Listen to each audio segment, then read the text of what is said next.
Apa risiko jika anda membeli emas atas tangan orang?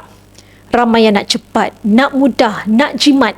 Tetapi realitinya, emas yang dibeli daripada individu berdepan risiko besar.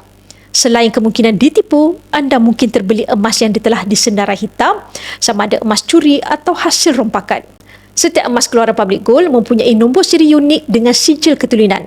Jika anda tersalah beli emas yang pernah dilaporkan sebagai barang curi, ia boleh menjadi kes polis. Lebih bahaya, anda boleh dituduh bersubahat dalam jenayah.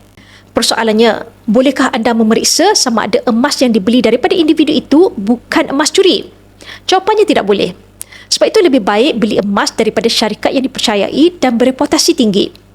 Di Public Gold, setiap transaksi mewajibkan pengesahan identiti pembeli. Emas akan dihantar melalui pos berinsurans atau diambil terus di cawangan Public Gold melalui temu janji. SOP yang ketat ini melindungi anda daripada risiko undang-undang dan memastikan emas yang anda miliki sah sepenuhnya. Jadi jangan rasa terbeban apabila membeli emas dengan Public Gold yang perlu daftar nama, sahkan IC atau pasport. Semua itu adalah polisi untuk melindungi hak anda sebagai pengguna dan memastikan pembelian emas anda sah di sisi undang-undang.